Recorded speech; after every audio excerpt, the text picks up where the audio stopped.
¿Has sentido que la vida te puede? Que la mente te abruma con pensamientos a lo largo del día. Y a veces te preguntas, ¿por qué a mí?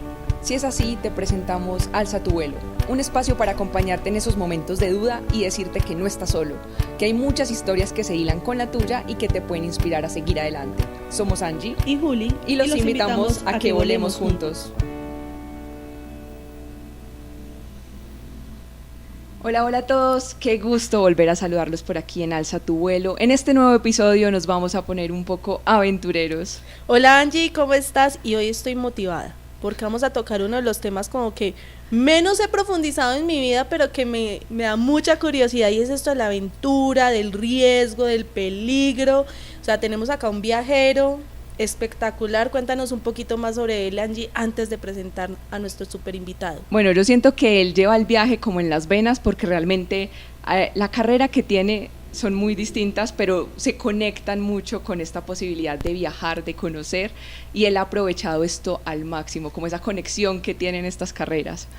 Entonces, bueno, alguien que ha estado en 17 países, que tiene muchas aventuras, que tiene muchas cosas por contar. No sé si el tiempo nos vaya a alcanzar para todo lo que podríamos llegar a hablar con él, pero tenemos nada más y nada menos que a John Silva aquí con nosotras. Ay, bienvenido, John. Bienvenido. Muchas gracias. Muchas muy gracias amables. por estar. Encantado de estar acá y bueno, muy emocionado de poder compartir con ustedes mis experiencias. Ay, qué rico, ¿no? Y yo creo que, o sea, tengo muchas preguntas porque, o sea, es un tema muy nuevo, pero que me genera, como les dije al inicio, mucha curiosidad, y más que a mí en la aventura me da miedo, como que yo le huyo. Pero yo quiero saber en qué medio de transporte haces tus viajes y por qué con este medio, porque es que es algo divino y yo creo que ha generado algo chévere en todas las visitas que has hecho. Bueno, pues mira, yo he realizado todos estos viajes a lo largo de unos 10, 11 años y los he realizado arriba de una Vespa. Una Vespa es un scooter italiano que a mí me ha encantado desde siempre, desde toda mi vida. En esto tiene que ver mucho mi padre, así que es en ese pequeño scooter en el que he realizado todos estos viajes. Wow, debe ser impresionante. Además que todo esto empezó porque desde niño John quería como empezar a tener como una vida así toda de conocer países, de viajar. Sí. Siento que es como la clave de la vida de John. Pero cuéntanos un poco para que nuestra audiencia sepa qué haces, a qué te dedicas. Bueno, yo en estos últimos años pues me he dedicado a viajar. He estado viajando mucho, ya les dije, más de 10, 11 años viajando. Pero en mi vida profesional pues yo estudié periodismo acá en la facultad de la Universidad de Manizales, y luego como hacía fotografía pues me fui mucho por el mundo del fotoperiodismo. Entonces estuve ejerciendo el fotoperiodismo acá en Manizales, trabajé para El Espectador, para La Patria, y luego me fui a Ecuador, tuve una oportunidad de trabajo allá y me fui a trabajar a ese país. Entonces digamos en cuanto a mi profesión es esto, el fotoperiodismo. Wow. Y yo es que 17 países es demasiado en una scooter.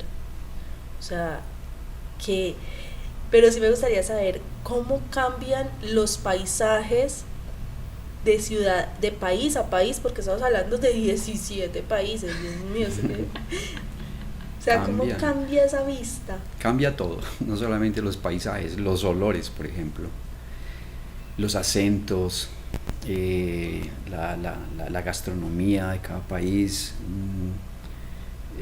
Cada país tiene una marca diferente. Entonces cuando cruzas una frontera, literalmente sientes que estás ya en otro mundo.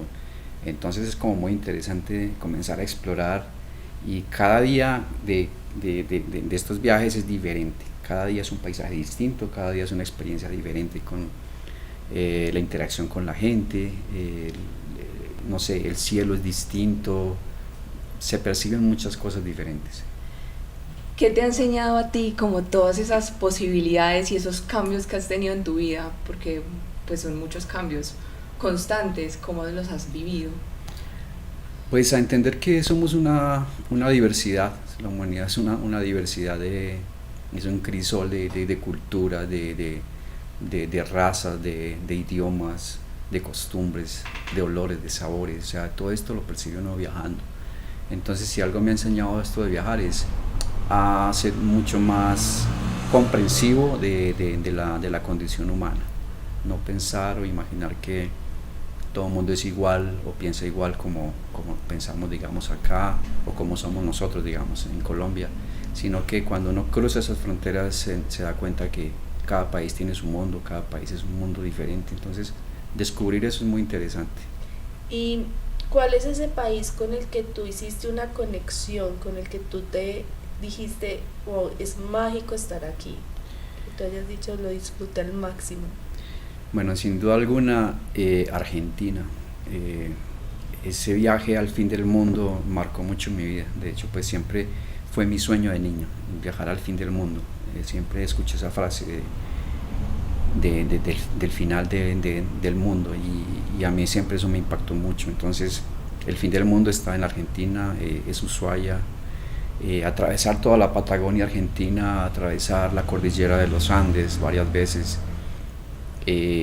recorrer en soledad todas estas distancias, pues fue fascinante. Encontrarme con lugares tan hermosos como el glaciar Perito Moreno, el monte Fitzroy, y luego cruzar a Chile, estar en Torres del Paine, un parque natural hermosísimo. Luego tomar un ferry y atravesar el estrecho de Magallanes, que alguna vez fue una pregunta en algún examen de geografía. Fue fascinante, y llegar finalmente a la Tierra de Fuego, en Argentina. Así que esto para mí fue muy, muy increíble. Así que Argentina me marcó mucho por eso, por su geografía, también por su gente, pero especialmente por los paisajes que tiene. Tengo entendido que en Chile, ahí ahorita que lo nombraste, te perdiste. ¿Cómo fue eso? ¿Cómo fue esa experiencia? Bueno, esta experiencia fue cuando salí de conocer justamente el glaciar Perito Moreno. En ese día yo hice toda la carretera hacia el sur, se llama la Ruta 40, que es la ruta más larga del continente, tiene más de 5.000 kilómetros. Empieza en el norte de Argentina y termina abajo en la punta sur del continente, Río Gallegos. Y cuando salí de ahí atravesé a Chile. Ahí me tocó obviamente hacer migración y cruzar a Chile para internarme en Torres del Paine. Había visto previamente fotografías espectaculares de ese lugar y yo dije, tengo que estar ahí. Así que me fui. Ese día pues estuve muy cansado, llegué muy agotado al ingreso al parque natural. Hay que pagar un ingreso, lo pagué. Me entregaron un pequeño mapa donde me indicaban una zona de camping que debía buscar, pero yo me fui por otro camino. La verdad que no sé qué pasó en ese momento. Me embelecé por el paisaje, por la aventura. Estaba dentro de un parque natural hermoso, y de un momento a otro los 14 kilómetros ya eran 18 y ya empezó a oscurecer, empezó a hacer frío. En el sur, en verano, las temperaturas son de 6-8 grados en verano.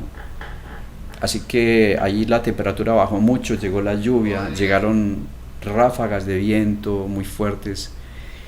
Y yo no tuve otra opción. La carretera era una carretera así de ripio, que si se mojaba, o como estaba pasando que estaba mojando, yo me podía caer, me podía accidentar. Así que decidí acampar en medio de la nada. Se hizo de noche, comencé a armar la carpa. El viento me la desarmaba, lo que yo armaba me lo desarmaba el viento. Era una lucha contra la naturaleza, la lluvia, el frío, y al final logré armar la carpa como pude y me metí dentro de la carpa. Recuerdo que encendí un pebetero que tengo portátil para cocinar. Lo encendí para darme calor, porque pensaba que me iba a poder dar hipotermia. Y ahí ya una vez un poco más calientito dentro de la carpa, pues ya me calmé y agarré el folleto del parque y empecé a mirar el mapa, y en uno de los textos decía: en la zona habitan familias de pumas que salen a cazar especialmente en la noche. Oh. Así que me quedé petrificado, obviamente no dormí, la carpa se movía impresionante, era como si fuera a salir con todo y adentro, o sea, como si me fuera a tumbar. Y bueno, fue una experiencia muy tremenda, muy dura. Pero al otro día, cuando abrí la carpa nuevamente para ver en dónde estaba, porque yo no sabía en dónde estaba, pues abrí la carpa y bueno, no estaban los pumas ahí esperándome, sino que estaba Torres del Paine así enfrente de mí, y fue una cosa hermosa. Lloré, no podía creer, dije, Dios mío, qué lugar tan maravilloso. Así que esa fue la experiencia en Torres del Paine. Ahí armé rápidamente mi equipo, mi carpa y todo. No podía permitir que me vieran los guardaparques, porque era prohibido acampar en zonas que no fueran las determinadas. Los chilenos son muy organizados como en eso. Entonces armé rápidamente todo y salí de ahí. Luego en la ruta, ya buscando el camino hacia la zona de camping, el viento tumbó la moto mía, la tumbó. O sea, fue una cosa impresionante. En fin, pasaron muchas cosas de ese estilo. O sea, él tenía que estar ahí, en ese lugar, lo estaba esperando, y por eso yo creo que tomó el camino equivocado, y no fue el equivocado, fue el correcto. Sí. Porque además le llenó el corazoncito y el alma cuando descubrió en medio de qué lugar había quedado ahí parado. Sí, me parece que es como un mensaje del camino, ¿no? Que a veces perderse no es malo, a veces perderse es bueno, porque encuentras nuevas experiencias, cosas que nunca habías pensado. Y eso únicamente sucede cuando te equivocas. O sea, que equivocarse no es tan malo tampoco. Sí, eso es verdad. O sea, además la carpa ahí también estaba dando su mensaje, porque él la armaba y ella se desarmaba. Entonces era como... Sí, era un desafío total. La resistencia, la persistencia, la paciencia también del proceso. Sí, o sea, yo hubiera tirado esa carpa lejos. Sí, literal. Y esto... A ver, ¿cuál ha sido esa aventura que tú dices fue la más peligrosa que he vivido en mi vida? O sea, yo ¿qué hago aquí? Dios mío. Bueno, muchas experiencias. Podría decir de pronto que de las más azarosas puede ser la travesía que hice por México, por todos los temas de seguridad que hay en ese país. Es un país hermoso, tengo que decirlo, que es un país hermoso, tiene lugares bellísimos, tiene unos pueblos divinos, pero hay mucho peligro en la ruta. Hay secuestros, hay muchas cosas oscuras, y esa ruta fue bastante difícil, porque yo llegué, la moto la envié en avión desde Bogotá a México, porque no tenía mucho tiempo. Yo tenía que llegar a Estados Unidos a un evento mundial de los Scouts, que se llama el World Scout Jamboree, un evento donde iban 50,000 chicos de todo el mundo, y yo tenía una misión dentro del evento, y era ser parte del equipo de fotógrafos que íbamos a cubrir ese evento para el mundo, ¿no? Así que no tenía mucho tiempo, y por eso conseguí un patrocinio para llevar la moto vía aérea. Entonces yo llegué a Ciudad de México, descargué la moto de la aduana, la saqué y me fui. Ya creo que estuve como 3 días en Ciudad de México, me ambienté un poco allá en el país y ahí seguí la ruta.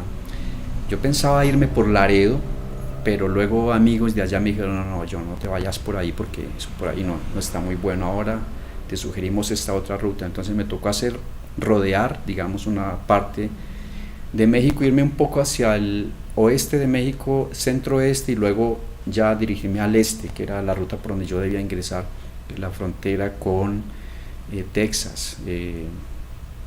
Esa parte se llama ahí Piedras Negras, en la provincia de Coahuila. Y en esa ruta encontré zonas en donde yo tenía que pedir literalmente permiso a gente que cuidaba, entre comillas, esas rutas, pero bueno, ya entendiéndolo un poco más a fondo, pues sabía que eran gente narco que tenían control sobre esos territorios, y entonces cualquier persona que atravesara por ahí podría correr un riesgo. Y ahí amigos de grupos de moteros de México, bikers como llamamos, me vinieron a buscar desde una ciudad que se llama Monclova a Torreón, que es otra ciudad grande. Me vinieron a buscar, me vinieron a escoltar, me dijeron, John, espéranos ahí porque no te puedes ir solo, nosotros conocemos la zona y esta gente nos conoce a nosotros, y es mejor que ingreses con nosotros. Entonces me tocó hacer eso, por ejemplo. Hay mucha tensión obviamente en la ruta, y y bueno, hasta que logré pasar toda esa zona peligrosa y llegué a la frontera con Estados Unidos finalmente. O sea, es triste pensar esa realidad. O sea, un país tan lindo como México y como todos los países latinoamericanos, pero que tienen una historia que tiene todavía, o sea, que está todavía presente. Es triste, y ojalá esto en algún momento cambie, que puedan andar en sus vías y disfrutar los paisajes, porque no he ido a México, pero sí tengo muchas amistades que han ido y dicen que es un país espectacular, que es hermoso. Vale la pena ir a la México. Historia, el folclore, todo esto cultura, es espectacular. Entonces, Dios, da tristeza, o sea, uno de verdad. Pero hay algo muy lindo para recalcar, y es que él encuentra ahí apoyo en los bikers. Sí. Entonces es muy lindo ver esa unión, ese apoyo que hay como en el mundo. O sea, que hay gente que te apoya, que hay gente que está pendiente de ti, que busca protegerte y busca tu seguridad. Total. Sí, los scouts me cuidan mucho. Siempre en México se portaron muy bien. Siempre yo anunciaba que iba por una ruta, ellos se comunicaban, decían: viene John por esta ruta, por favor estén pendientes. Y también los grupos de bikers que me facilitaban comunicarme a través de unos grupos de WhatsApp, donde yo ponía mi estado de viaje, mi ubicación en tiempo real. Entonces ellos estaban siguiendo siempre mi ruta, y gente muy querida, gente muy buena. Qué lindo encontrar gente así. Ojalá todos hagamos una unión y apoyarnos entre todos para que lleguemos a nuestra meta. John, yo te quería preguntar, porque no tengo mucho conocimiento al respecto, pero ¿qué es ser un scout? Bueno, los Scouts, o el movimiento Scout, es una organización mundial fundada en Inglaterra en el año 1907. Fue fundada por un militar, y justamente nace de la necesidad que tenía ese país de ayudarle a los jóvenes en ese momento, que de pronto estaban dedicados a otras cosas en su tiempo también, ¿sí? No había celulares ni estas cosas, pero también los muchachos se volvían un poco vagos, ya entraban en temas de alcohol. Entonces este señor, que era un inglés militar, Baden-Powell, decide fundar ese movimiento un poco para contribuir a que la juventud de ese país no se perdiera. Y hace un primer campamento experimental en la isla de Brownsea, entre Francia e Inglaterra, y fue un éxito total. Cuando él regresa a Londres, le empiezan a preguntar de todas partes que cómo hacían para formar scouts. Él ya había publicado un libro donde contaba más o menos el método, en donde los jóvenes interactúan con la naturaleza. Se les enseña a ellos, a los chicos, a comprender la naturaleza, a cuidarla y a sobrevivir dentro de ella. Entonces hay mucha lúdica, hay muchas actividades que les ayudan a ellos a desarrollar la vista, por ejemplo, el oído, el olfato, por ejemplo, actividades que un niño de ciudad no puede hacer. Realmente, cuando los chicos ingresan a los Scouts, ellos desarrollan habilidades que en otras circunstancias ellos nunca van a poder realizar. Por ejemplo, acampar. La primera experiencia mía, por ejemplo, de ir a un campamento Scout fue mágica, porque yo entré a los Scouts gracias a que mi mamá me dejó ingresar esa noche que el jefe fue a tocar a mi casa, a pedirle permiso a mi madre para que me dejara entrar a los Scouts, y le dice: señora, pero y mañana tenemos campamento. O sea, yo entré y al siguiente día me fui de campamento. Yo no tenía nada para irme de campamento. De una. Yo creo que la vida sabía que le quería mostrar a Johnny. Sí. Fue muy hermoso, porque yo me fui, recuerdo que salí por el barrio a buscar un vecino que me prestara una maleta, me prestó incluso una maleta esas de viajero. Entonces en eso me llevé mis cosas, y esa primera noche de campamento fue fascinante, porque miren ustedes, los niños de ciudad que están jugando en los barrios de nuestra ciudad no ven sino unas cuantas estrellas, porque la luz del sol, la luz del barrio no permite ver más allá. Cuando yo llego a esa primera noche de campamento, que yo nunca había salido, y empiezo a sentir la oscuridad y a ver que iban apareciendo millones y millones de estrellas, eso para mí fue de mucho impacto. Yo me extasié, yo no podía creer que, o sea, ahí fue donde di mi mirada arriba y dije, wow, o sea, somos nada, literalmente, cuando veía tantas estrellas. Y como el jefe esa noche en medio de la fogata que soltaba chispas, el fuego, nos decía, esas chispas van al cielo y se convierten en las estrellas que ustedes ven. Luego más tarde, cuando ya todos íbamos a ir a dormir, pues empezaban a aparecer los cocuyos o las luciérnagas, y entonces yo las veía revoloteando hacia alrededor de las carpas donde estábamos, y fue muy mágico, porque yo ahí pensé, para mí siendo un niño dije, o sea que las luciérnagas, las chispas del fuego van al cielo, se vuelven estrellas y luego bajan y se convierten en luciérnagas, y fue muy hermoso. O sea, eso a mí me impactó mucho. Y ahí, bueno, muchas otras cosas. El escultismo es servicio también a los demás, es ayudar, tenemos valores que inculcamos a los chicos. Hay una ley, hay un código, hay una promesa, hay mucha estimulación para que ellos desarrollen habilidades. Entonces los chicos Scout en el mundo son una fuerza grande, somos más de 56 millones de Scouts en todo el mundo. Eso es de lejos la organización juvenil más grande del mundo, además. No, y qué lindo que tengan esa oportunidad de disfrutar la naturaleza, porque muchos nos desconectamos con eso, muchos, sí. Y no disfrutamos una flor, no disfrutamos la luna, no disfrutamos las montañas. Y la naturaleza nos enseña un montón. Es que de hecho miren la metáfora del fuego, sí. Sube y baja como luciérnaga, estuvo súper linda. Mágico. Estuvo muy mágica y es así como, pues nos enseña que la naturaleza es eso. Magia, es un sinfín de posibilidades y enseñanzas. Los sonidos de los animales en la noche, los pájaros. Si tú pones un niño de acá de ciudad que mire dentro del follaje de una cantidad de árboles un pájaro, le va a costar verlo. En cambio, los chicos que son scouts lo pueden ver mucho más fácil porque ya están familiarizados con ese ambiente. Siento que desarrollan como una conexión, sí, ¿no? Eso mismo sí. Iba a decir. Se genera una conexión. No, y perder el miedo a la oscuridad, por ejemplo. Muchos niños tienen miedo a la oscuridad. En cambio, un niño scout va de noche, ellos saben que tienen que hacer vigilancia, que tienen que cuidar el sueño de sus compañeros. En la noche pues hay ruidos, ellos se familiarizan con todo eso, entonces le pierden como un poco el miedo a la oscuridad.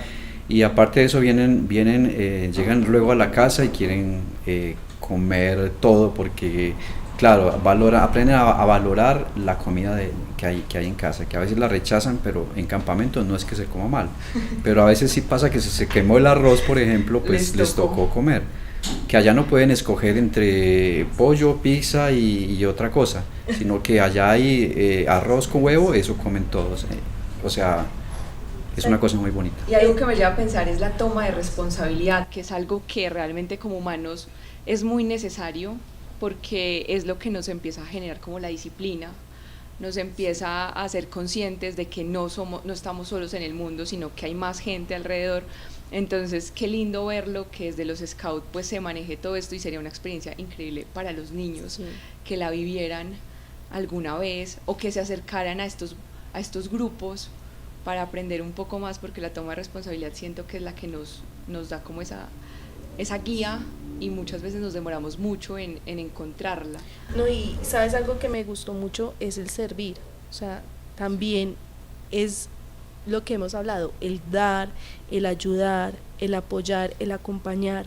Eso es muy importante tenerlo todavía presente, o sea, que desde niño te esté formando y te digan, mira, ayuda al que lo necesita, ayuda a un señor a pasar la calle que de pronto tú ves que tiene dificultad en hacerlo.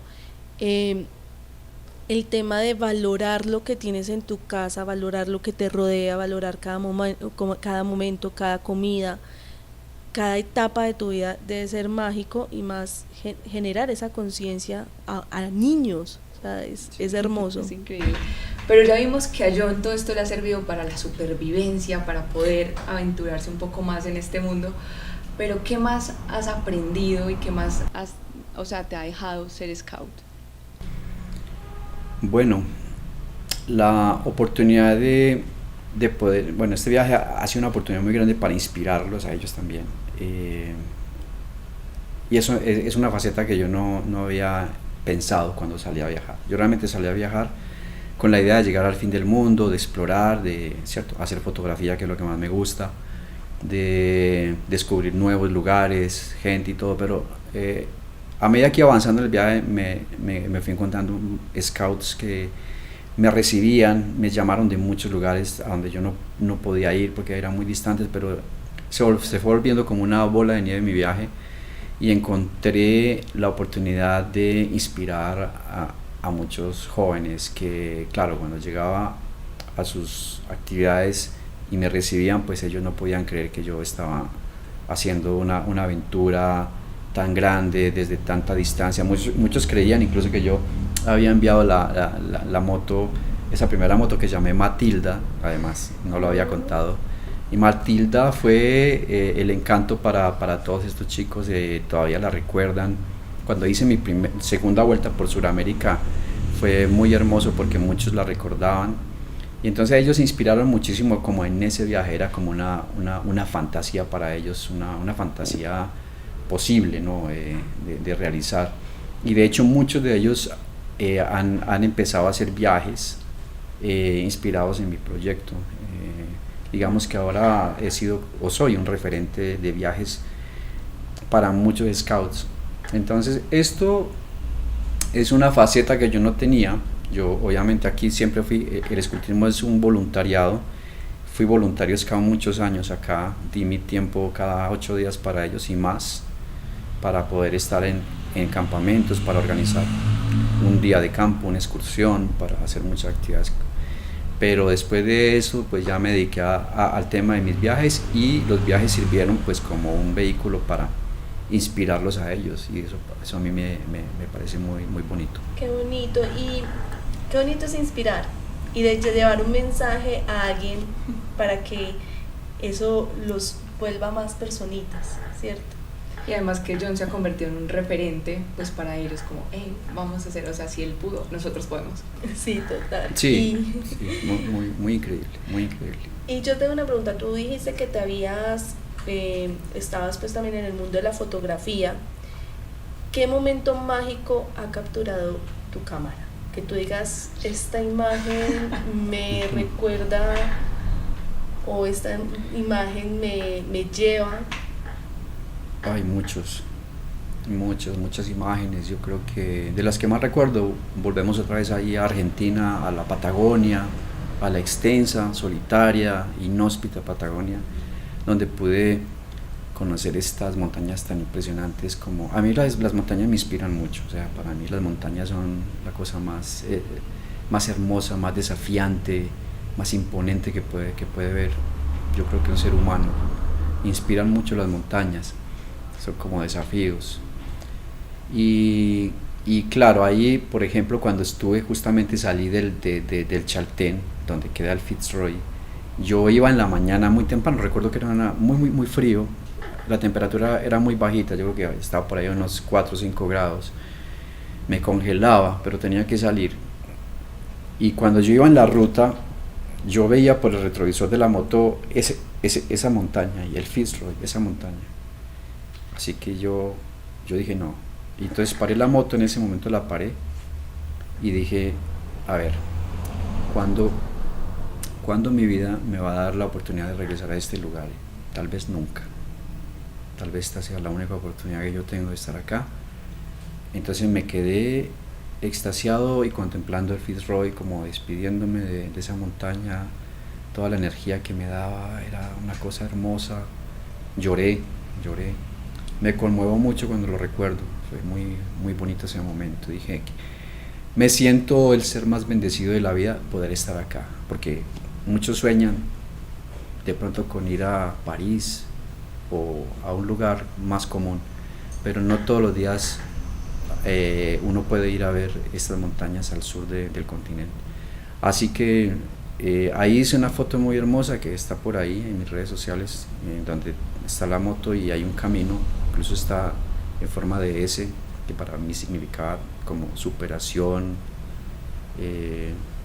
significaba muchas cosas. Y de fondo el Fitzroy, así esa foto yo creo que es una de las fotos más hermosas que pude haber hecho en ese viaje.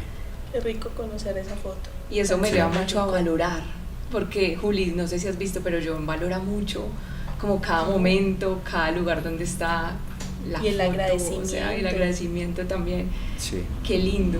Y ahorita, hace un rato estábamos hablando de la magia de la naturaleza y de la magia en sí misma, y los viajes son realmente magia, porque son como un viaje a conocerse uno más, como, y a reconocerse uno más. No solo está el viaje externo, sino también el viaje que uno emprende Sí. dentro de uno. Y antes de todo, quería preguntarte, porque yo vi por ahí que Salar de Uyuni está ahí como entre los lugares que has estado, y para mí ese lugar es una gran simbología de la magia, y últimamente me sale un montón, entonces quiero que nos hables un poquito. Bueno, el Salar de Uyuni está en Bolivia, Sí. es el salar creo que más extenso del mundo, comparte una parte con Chile, es mágico, realmente es un lugar mágico, siempre es un destino que todos los viajeros o mochileros o las personas que les gusta ir a estos lugares pues siempre está ahí en el checklist de sus lugares favoritos. Yo llegué al Salar de Uyuni en el segundo viaje, cuando ya regresaba del fin del mundo, ya había hecho Ushuaia, y llegué ahí por la frontera norte de Argentina, que se llama La Quiaca, se llama. Y ahí hay una ruta que estaba muy deteriorada y tomé la decisión de subir la moto en un tren. No recuerdo el pueblo donde tomé ese tren y la subí ahí y viajé en tren. Era la primera vez que yo viajaba en tren, fue también algo muy especial para mí, y más con la moto ahí al lado. Entonces era como llevarla como si fuera parte de mi equipaje. Y llegué a Uyuni, bajé la moto y bueno, ahí ya hay que hacer un recorrido para llegar al Salar de Uyuni. Me fui esa mañana, casi que no era como casi el mediodía ya, y me fui y llegué al salar, y era una extensión así infinita, se perdía el horizonte porque todo el salar es blanco, cuando hay sol pues tiene un brillo, y en una época del año hay una pequeña capa de agua que hace que el salar se vuelva como un espejo, y eso es impresionante. A mí lamentablemente no me tocó ese momento porque no era la época de esas lluvias que caen ahí, pero aún así la extensión del salar te da una idea de que estás en un planeta asombroso. Definitivamente son paisajes que yo creo que no tienes que ir a verlos a ningún otro planeta porque los tenemos aquí. Aquí están todos esos paisajes que yo creo que a veces como que no nos damos cuenta. Nos emocionamos mucho viendo los paisajes de Marte ahora que han llegado todas estas sondas y todos estos vehículos que han enviado allá, pero aquí tenemos los paisajes más asombrosos yo creo que del universo. Entonces esa es la sensación que yo tuve cuando llegué ahí, era como haber llegado a un planeta distinto, y fue muy hermoso. Fue muy hermoso ese momento, más no al regreso, porque cuando salí de ahí, yo había sufrido previamente en Argentina, sufrí un accidente, que ha sido el único accidente así como más o menos grave que he tenido en mis viajes. Y también tuve un tema de salud, tuve un doloroso cálculo renal que lo tuve que soportar en Córdoba. Fue muy duro, fue muy doloroso. Entonces tenía eso, luego tuve el accidente antes de llegar a Salta, Argentina, donde me estaba esperando un amigo, un accidente como a 70 kilómetros de ahí. Y después llegué al Salar de Uyuni, todavía estaba herido ahí, estaba muy adolorido. Pero después la moto en ese trayecto de Uyuni a Oruro, que es una ciudad donde hacen unos carnavales muy famosos, los carnavales de Oruro en Bolivia, la moto se me quedó sin potencia, porque pasé por una zona de tormentas de arena, literal, eran tormentas de arena, una cosa pavorosa. Usted va en la ruta y ve una nube oscura y no es una nube de lluvia, es una nube de una tormenta de arena, que yo recuerdo que la arena pegaba en el casco y acá en los estribos de la moto eso quedó lleno de arena, yo quedé arena, yo creo que por todo lado. Y la moto ahí se me dañó y fue muy duro eso porque me tocó en medio de toda esa infinitud pues llevar la moto en la mano mucho rato hasta que logré hacer la forma que medio encendiera, que ganara un poquito de potencia, y la traje con la mínima potencia hasta Oruro, y después me tocó llevarla en bodegas de buses hasta la ciudad de Santa Cruz de la Sierra, donde estaba el servicio oficial de la marca en Bolivia. Y pues eso fue una odisea terrible. Wow. Entonces, sí, por un lado, hermoso, Uyuni fue una experiencia impresionante, pero bueno, el camino me tenía preparada esa sorpresa. O sea, eso es una aventura con toda. Sí, con arena, vientos, lluvia, accidentes, sí, o sea, relámpagos. Pero es que yo creo que cuando uno viaja debe saber que cualquier cosa puede pasar, o sea, que ahí es donde menos tiene control, o sea, que alguien controlador debe tener como la capacidad de respirar muy bien y sí. No, esa y fuerza tomar, mental. tomar decisiones también, porque a lo largo de la ruta vas a ver muchas tormentas y tienes que tomar la decisión de, bueno, avanzo y trato de, y también uno aprende como a conocer toda la parte meteorológica, del viento, a aprender a leer hacia dónde van los vientos, si tienes vientos del sureste, suroeste, todo eso lo aprende uno viajando. Entonces tomas decisiones de, bueno, me voy a meter porque la tormenta viene allá, pero yo creo que me da tiempo de avanzar y poder superarla y pasarla por debajo y que quede atrás. Entonces hay momentos así en donde te la juegas completamente. ¿Y los viajes qué le han enseñado a John de John? Pues yo sé que suena, pero ¿qué le han enseñado a John sobre sí mismo? Sobre mí mismo, bueno, yo le escuché a un amigo que hablaba que los viajes en moto son una forma de meditación, y realmente sí lo es.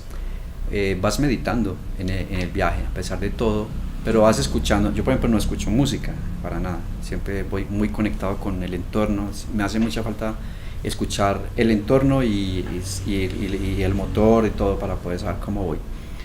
Pero también meditaba mucho. Es un flashback de tu vida, te vienen muchos recuerdos de tu vida, muchos momentos, lloras mucho por recuerdos, por gente, por momentos, lloras de la felicidad de estar en esos lugares, gritas. Yo grité muchas veces cuando salía en la ruta y de pronto la siguiente curva se me abría así un paisaje así del mar, por ejemplo en Perú, bajando de aquí hacia el sur. Yo gritaba, decía, wow, Dios mío, esto es lo más hermoso, que este día me está regalando un paisaje hermoso, te da mucha felicidad, mucha alegría. Entonces aprendí como a conocer esa parte mía de mis emociones, ¿no? de emocionarme por las cosas de pronto que para otros pueden ser intrascendentes, pero para uno que está ahí en la ruta, viajando y conociendo esos lugares, yo creo que son momentos únicos que literalmente te cambian y te hacen sentir como un ser privilegiado de la vida. Yo quisiera saber cuál ha sido como ese viaje gracioso. O sea, no sé si podemos decir que el anterior porque estuvo con muchas cosas, pero que tú hayas parado y sentarte a reír, porque hay situaciones que uno dice, muchas veces yo me río. Que me haya pasado algo así, que me haya reído como de algo, pues no recuerdo, la verdad. O sea, sí me río de pronto de lo que voy pensando, de lo que canto. Me ataco de la risa como de verme yo mismo ahí como en una película mía, de cantar o hacer poesías, o bueno, más que nada como eso. Pero sí me río mucho como de esos momentos. Digo, qué increíble lo que estoy haciendo y qué tonto que no lo vi mucho antes, pero yo creo que para todo hay un momento y realmente pues sí, como de eso. Pero pues hay otros momentos así que me han sorprendido y que, por ejemplo, me asusté mucho cuando venía de Ushuaia. Ya había salido de Ushuaia, ahí en la Tierra de Fuego, Y paré a cambiarle, ponerle gasolina a la moto y estaba agachado, embelesado. Cuando yo volteo a mirar así, levanto la mirada y había un señor como vestido de militar haciéndome un saludo militar, parado al otro lado de la moto. Yo no podía creer, este señor de dónde salió, o sea, me parecía como algo como increíble. Yo decía, pero ¿de dónde salió? Si esto era una soledad infinita y de repente sale ese señor. Y ahí encontré una historia, porque este señor había sido scout, él vio en mi moto algunas calcomanías con el emblema de los scouts, entonces le interesó y por eso se vino a saludarme. Pero el señor tenía una historia mucho más tremenda. Me invita a tomar mate. El mate es una bebida que toman en Argentina, una hierba. Entonces me invita a su guarida. Realmente era una guarida, era una casa literalmente abandonada al lado de la vía, que era como el antiguo acceso a una reserva natural, y él la cuidaba y él vivía ahí dentro de la casa y me lleva ahí a compartir el mate, y él vivía literalmente en un hueco y tenía armada una carpa, tenía unas pocas cosas, y empieza a contarme su historia de vida. Y era triste porque él vivía en Buenos Aires y su esposa hacía un año había fallecido de leucemia y él se volvió como loco. Realmente él se desquició por toda esa situación de ver perder a su esposa, de ver morir a su esposa. Tenía una hija, me dijo, que vivía en Buenos Aires, pero él estaba ahí como, él se fue como escapando de todos esos malos recuerdos de esa vida y prefirió irse a la soledad del fin del mundo, a vivir ahí. Y yo sentí como que él tenía esa necesidad de compartir con alguien, tal vez estaba muy solo, y pues me impactó mucho, le dediqué todo el tiempo, me quedé bastante rato con él ahí, hasta que luego pues me despedí. Fue muy generoso, creo que me regaló unas frutas a pesar de me insistió bastante, y yo pues me daba pena, pero yo podía darle más a él realmente, pero él es muy generoso, entonces tengo ese recuerdo. La vida nos pone personas que o es para enseñarnos algo, es para dejarnos un mensaje y de también concientizarnos de que hay vidas más difíciles que la de uno, y uno a veces se pone a sufrir, no pendejadas, porque cada uno lleva su situación según lleva su dolor de alguna forma, pero sí hay situaciones mucho más difíciles que afrontar, y que la quejadera, la renegadera no es buena, o sea, no te alimenta. Entonces, de esa situación difícil, puede que sea muy difícil volverlo algo positivo, pero empieza a salir de él y también buscar personas que te puedan escuchar. O sea, qué bonito que John estaba en ese momento y él se acercó, lo invitó a una bebida para él desahogarse. Porque es que la historia fue a John, la historia lo buscó. Sí. Sí, me llegó ahí en el camino. Yo siempre tengo una frase que se llama, que dice, el camino es el mensaje. En el camino encuentras todo este tipo de mensajes que te llegan inesperadamente. Algunos son muy buenos, otros no tan buenos, pero todos los mensajes te nutren esa experiencia de viajar y te cambian definitivamente. Y hablando de mensajes y de frases, yo vi por ahí una que dice, haz cosas imposibles, no imposibles las cosas. Sí. Esa frase la saqué porque hay gente que le saca excusas a la vida, hace lo imposible por no hacer las cosas, siempre sacan excusas. Quiero irme a viajar, pero siempre hay una excusa. Cuando yo tomé la decisión de viajar, la tomé un año antes, y entonces la planifiqué durante meses. Duré un año planificando cada detalle del viaje, y lo más importante fue que fijé una fecha, que es lo que no hace la gente. La gente siempre dice, sí, lo voy a hacer, pero ¿cuándo? No, pues en 3 meses, pero ¿cuándo exactamente? No. Yo pienso que cuando uno tiene un proyecto de vida hay que ponerle fecha, día y hora incluso, y si puede segundos, porque así es que uno realiza los proyectos. Yo mi viaje lo planifiqué durante un año, inspirado también, no solamente en el tema de mi papá, que mi papá tuvo Lambretta, que es otro tipo, un estilo de scooter italiana también, sino también porque justo en ese momento yo estaba en Ecuador, nos hicimos amigos de unos italianos, ahí estaba mi hermana, tenía otra amiga que estudiaba en la Dante, que era la escuela de italiano, y nos hicimos amigos de varios italianos, y uno de ellos estaba leyendo un libro de Giorgio Bettinelli, que fue el hombre que recorrió el mundo en Vespa durante muchos años, salió desde Indonesia, hizo un viaje impresionante, y me inspiré mucho en él, me prestó el libro, estaba en italiano, pero empecé a entender algunas cosas y me inspiró bastante.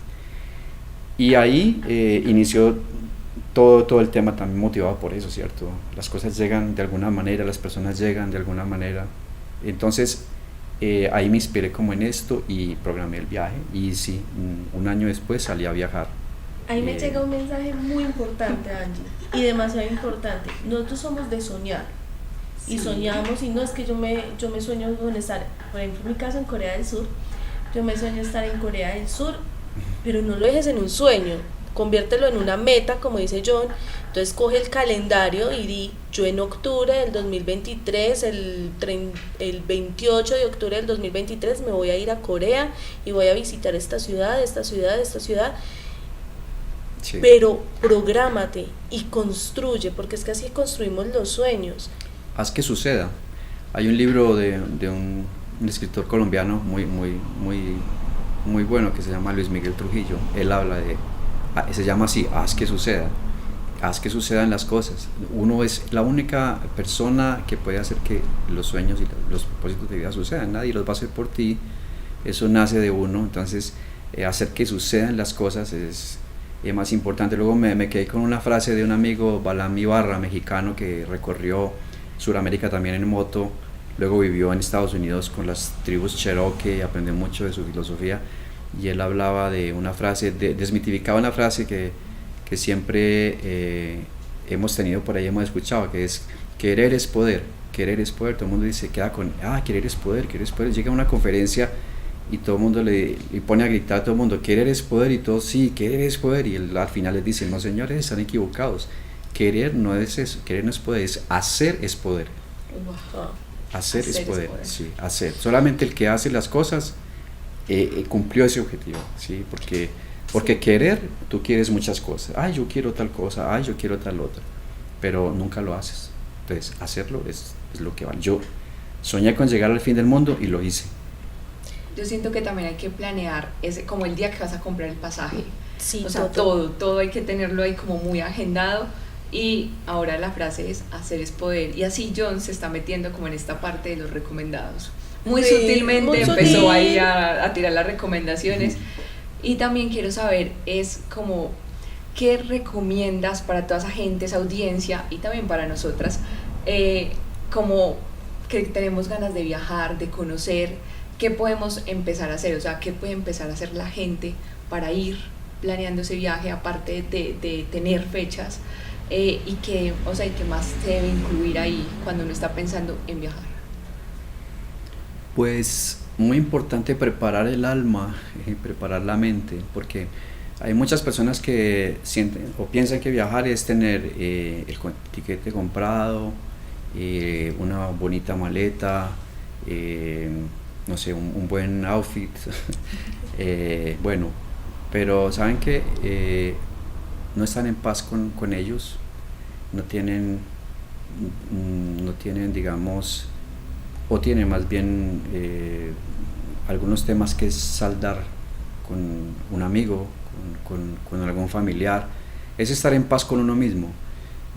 Siempre se lo he dicho a la gente, cuando sales a viajar, aparte de las maletas muy bonitas y de marca que vas a llevar, y de todo lo accesorio, de la cámara, de todo eso, debes tener paz interior, debes irte tranquilo. Uno no se va a un viaje huyéndole a algo, ¿cierto? Se va a cumplir un sueño, y ese sueño debe ser tan tranquilo que nada debe perturbarlo. Cuando estás en ese lugar o en el viaje, debes estar tan tranquilo consigo mismo que no debe llegar estas situaciones que dejaste pendientes, o que no saldaste, o que no cerraste, cerrar esas cosas que de pronto dejaste pendientes. Es muy importante. Entonces, no solamente el tiquete, la maleta, anunciarlo, la ropa y todo eso, sino también cómo estoy yo conmigo mismo, estoy en paz conmigo, con mi familia, es pedir de pronto perdón a esa persona que ofendiste antes de irte al viaje. Es muy importante. Entonces, eso lo hice. Cuando me fui a mi viaje, yo hice ese ejercicio también y fue muy bonito porque el viaje para mí ese primer viaje fue muy emocional, demasiado emocional. Wow, qué bonito. Yo creo que aquí hemos aprendido muchas cosas de conexión, de valor, de agradecimiento, de disfrutar en el momento, en el lugar que te encuentres, con las personas que te encuentres, porque a veces estamos en un lugar y no lo disfrutamos. Así sea lo más sencillo, no lo disfrutamos y estamos por dentro como qué rico irme, qué rico irme, qué rico irme, y no aprovechamos ese espacio. Entonces esto sí nos deja esa reflexión, como disfruta ese lugar, sácale el provecho. Y sí, y lo que dije antes, póngale fecha a ese sueño, a ese viaje, y róbele, entre comillas, un pedacito de tiempo a la vida, a la vida ajetreada que llevamos. Róbele ese pequeño espacio de tiempo a tu vida y cumple ese sueño de ir a ese lugar que has querido, y hazlo ahora, no lo aplaces, sino que haz que suceda ahora. Sí. John, ¿alguna frase que le quieras regalar a nuestra audiencia?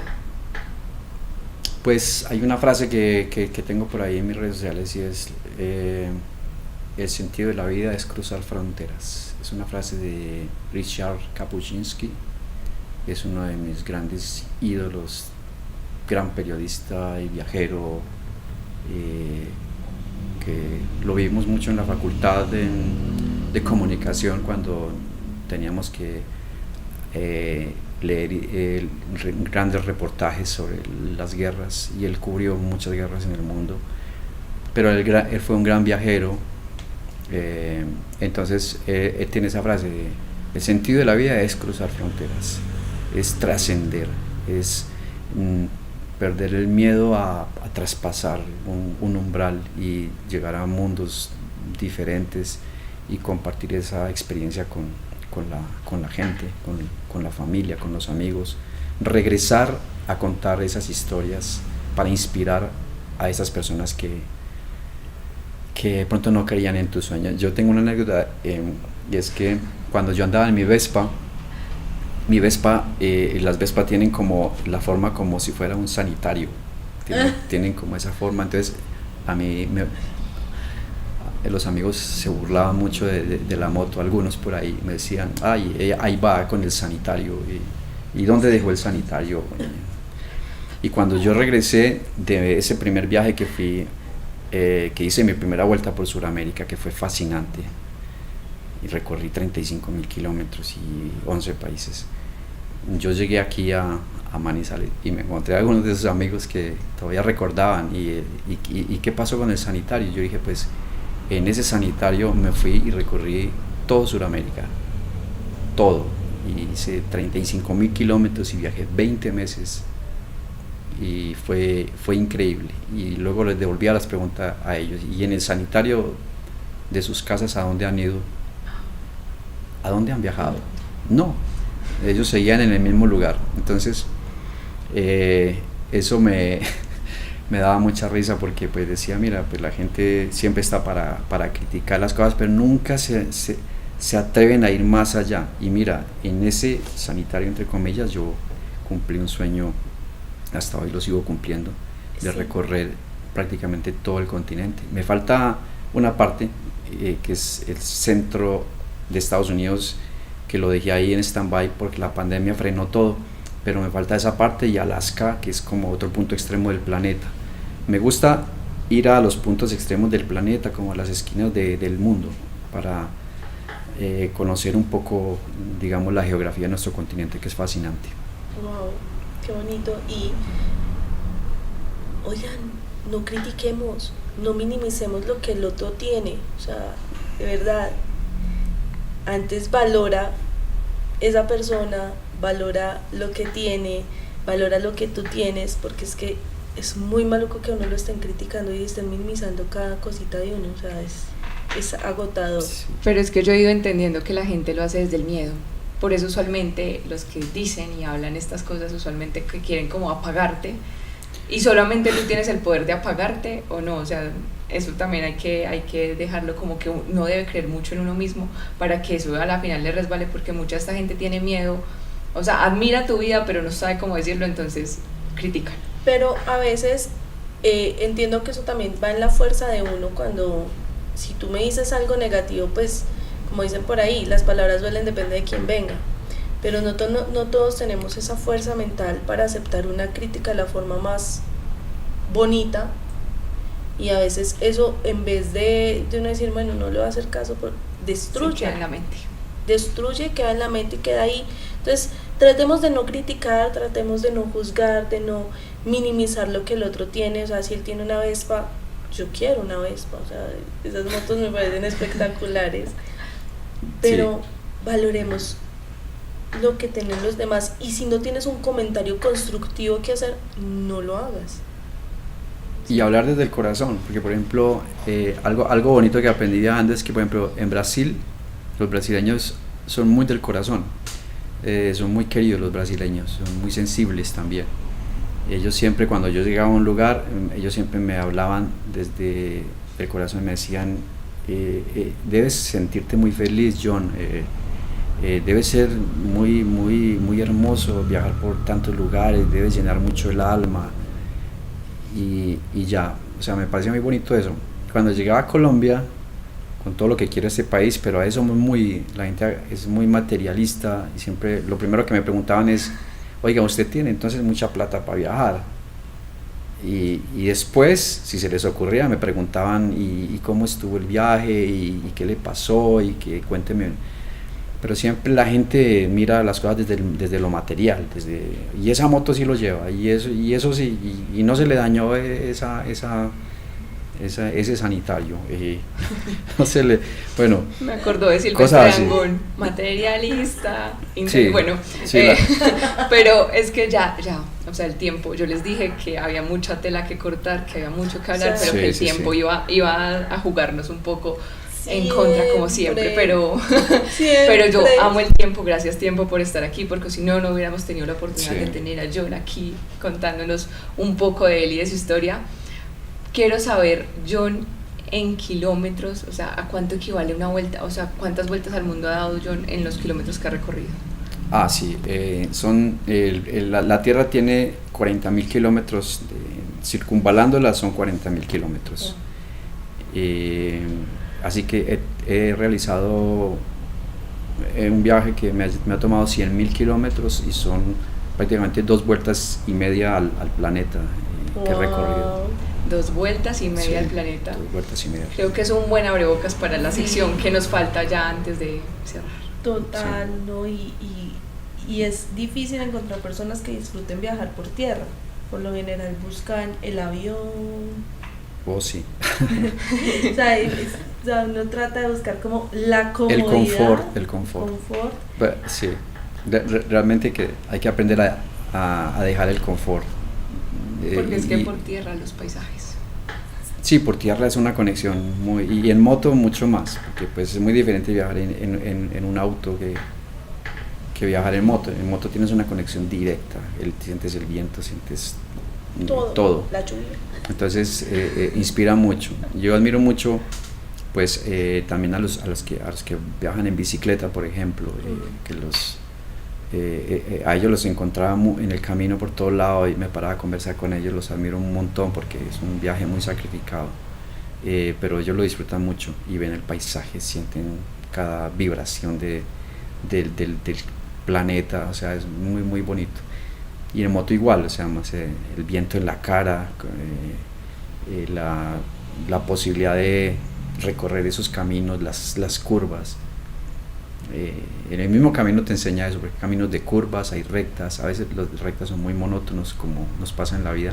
Hay días así que no pasa nada y uno siempre va a querer como que aparezca una curva o aparezca una subida y después una bajada, Entonces es como ese equilibrio, es muy bonito, es muy Ay, bonito. qué rico. Los retos del camino. Sí, total. Los retos del camino. Bueno. Y por eso vamos a un reto. A nuestras curiosidades donde miramos la creatividad, imaginación y toda esta aventura que John tiene para compartir con nosotros. Entonces, John, te invitamos a que saques de nuestra, yo le digo esfera, pero eso no es una esfera. Es una urna iluminada, Sí. como una bolita mágica. Ok, por 5 acá. Como papelitos, hexagonal, sí. yo no sé, Oh, ni sí. siquiera sé qué forma Cada tiene, pero papel. bueno. Es como O sea, ¿cuántos como lados un tiene? 1, 2, 3, hexágono. 4, 5, 6, Como 7, una- 8, más. 9, 10, 11, 12. A ver. Se me olvidó. No me acuerdo el Geometría. nombre. ¿Qué hay Profesor de Deducción. geometría, por favor, no me mate. A ver que sí puedo leer. Esta letra estaba bien para mí. Dice, si el universo se expande constantemente, entonces es más grande de lo que era ayer. Pues yo creo que todos los días vemos cosas nuevas. Todos los días el mundo y el universo nos sorprende con cosas maravillosas. Es un descubrimiento continuo. Yo creo que nunca vamos a tocar fondo. Creo que es una infinitud este universo tan hermoso que tenemos. Y digamos, en el universo de mis viajes he podido descubrir lugares que yo nunca me había podido imaginar, siquiera los había contemplado ni remotamente. Y eso pues hace que, miren, si vivimos en este pequeño planeta y vemos cosas tan maravillosas que nos sorprenden, pues imagínense lo que hay más afuera. Así que es un aprendizaje cotidiano. El mundo y el universo nos van a seguir sorprendiendo, yo creo que infinitamente. Listo. Bueno, vamos por la segunda. Vamos a ver. A ver aquí. Dice, ¿por qué los vampiros no pueden ver su reflejo en un espejo? Esa No pregunta sabía. salió pensando en Juli. No sabía eso. Yo sé que los vampiros no pueden ver una estaca. Creo que esa es la que Pero les, tampoco se reflejan. De hecho, el conde Drácula jamás se refleja en un espejo. no sé cómo será que pueden temer a su propia imagen, a su propio miedo, no sé, puede ser. Puede ser Sí, Puede ser. que teman ver, como el retrato de Dorian Gray, que él jamás lo podía mirar. Uy, Pero- esa película es brutal. el reflejo del alma. Si tienes un alma transparente, pues nunca te va a dar miedo verte al espejo, ¿cierto? Wow. Porque se ve por ahí, Bonita. no sé. La tercera. Muy buena teoría. A ver, ¿cuál crees que sería el resultado si mezclamos una pizza con un sombrero de copa? Una pizza. Si mezcláramos una pizza con un sombrero de copa. Uy, no sé. ¿Qué será? No se me ocurre nada. ¿Qué resultado será? No sé, un sombrero de estos de como Sí, de Sí. los de copa. del estilo de Charles Chaplin, ¿cierto? No, Charles Chaplin era redondito. El estilo de Willy Wonka, ¿no? De Willy Wonka. Que son, O el sombrerero de o el Alicia en el País de las sombrerero. Maravillas. Que es así como largo. O mejor dicho, de los caballeros, pues de los hombres que se vestían como en los años 20, era eso. Ah, sí. Que usaban como ese de copa, eran los años 20. Unos sombreros así altos, Sí. Sí, con un, con una pizza. no sé, pizza, Puedes sacar otra.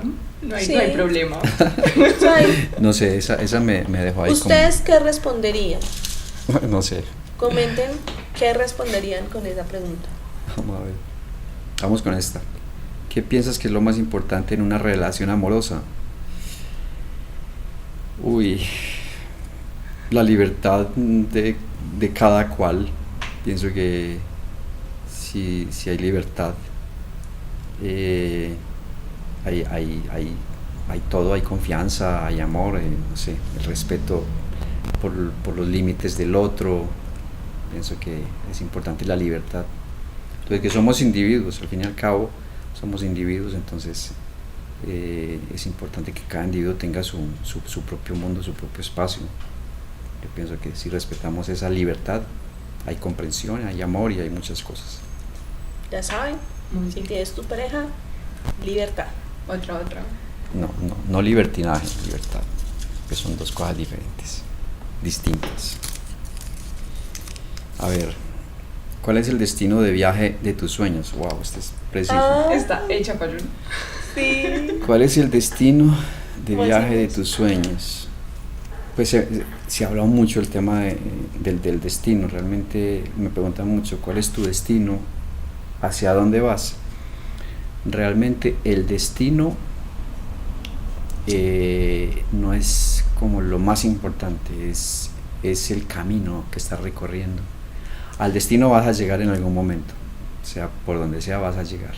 Entonces el destino no es como tan trascendente.